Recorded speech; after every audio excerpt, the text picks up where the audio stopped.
നമസ്കാരം.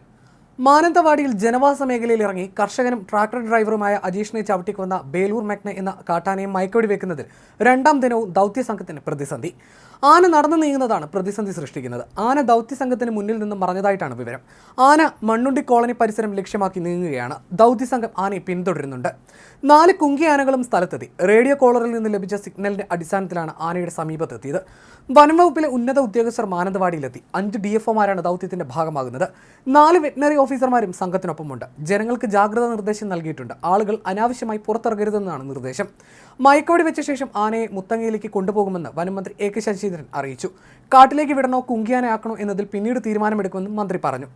ആനയെ പിടിക്കാനുള്ള ദൗത്യത്തിനായി 4 കുങ്കിയാനകളാണ് സ്ഥലത്തുള്ളത്. വിക്രം, ഭരത്, സൂര്യ, സുരേന്ദ്രൻ എന്നീ കുങ്കിയാനകളാണ് ദൗത്യസംഘത്തെ സഹായിക്കുന്നത്.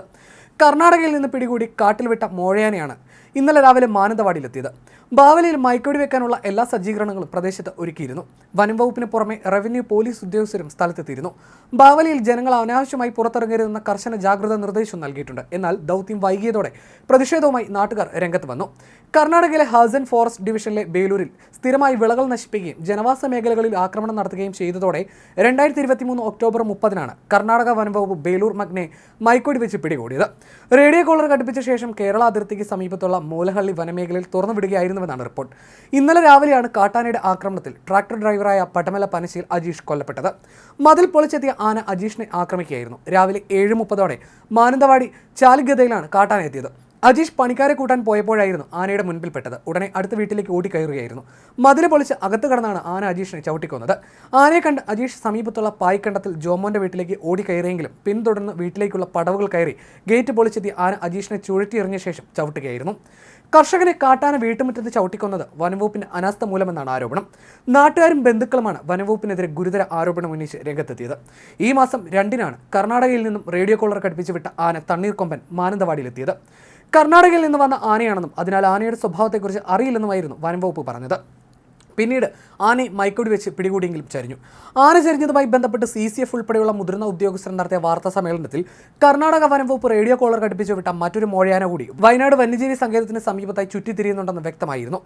എന്നാൽ ഈ ആനയെക്കുറിച്ച് പഠിക്കാനും റേഡിയോ കോളറിൽ നിന്നും സിഗ്നൽ കേരള വനം വകുപ്പിന് കൂടി ലഭ്യമാക്കുന്നതിനും ആവശ്യമായ ക്രമീകരണം നടത്തിയിരുന്നില്ല എന്നാണ് ഉയരുന്ന ആരോപണം. അതേസമയം സംസ്ഥാനത്ത് വർദ്ധിച്ചു വരുന്ന വന്യമൃഗ ശല്യത്തിനും അക്രമത്തിനുമെതിരെ അടിയന്തര നടപടികൾ സ്വീകരിക്കണമെന്ന് കേരളത്തോട് കേന്ദ്ര സർക്കാർ ആവശ്യപ്പെട്ടു.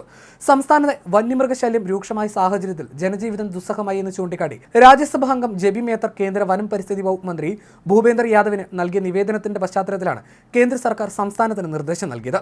ജനങ്ങളുടെ സുരക്ഷയ്ക്കും ഉപജീവനത്തിനും ഭയാനകമായ രീതിയിലാണ് വന്യമൃഗ ശല്യം ഭീഷണിയാകുന്നത്. കഴിഞ്ഞ ആഴ്ചകളിൽ പാലക്കാടും വയനാടും നടത്തുന്ന സംഭവങ്ങൾ ചൂണ്ടിക്കാട്ടിയായിരുന്നു MP കാര്യങ്ങൾ വിശദീകരിച്ചത്. പാലക്കാട് കാട്ടുപന്നിയുടെ ആക്രമണത്തിൽ മരണപ്പെട്ട ഒരു സ്ത്രീയുടെ സംഭവവും കാട്ടാന ആക്രമണങ്ങളും മനുഷ്യവാസ പ്രദേശങ്ങളിൽ പുലിയിറങ്ങി മനുഷ്യർ മരണപ്പെട്ട സാഹചര്യങ്ങളും MP വ്യക്തമാക്കിയിരുന്നു. മനുഷ്യവാസ കേന്ദ്രങ്ങളിലേക്ക് വന്യമൃഗങ്ങൾ കടക്കുന്നത് തടയാനുള്ള സംവിധാനങ്ങൾ ഒരുക്കണമെന്നും വന്യമൃഗ ആക്രമണങ്ങളിൽ ജീവൻ നഷ്ടപ്പെട്ട വ്യക്തികളുടെ കുടുംബത്തിന് ഉചിതമായ നഷ്ടപരിഹാരം നൽകണമെന്നും ജെബി മേത്തർ കേന്ദ്രമന്ത്രിക്ക് നൽകിയ നിവേദനത്തിൽ ആവശ്യപ്പെട്ടിരുന്നു.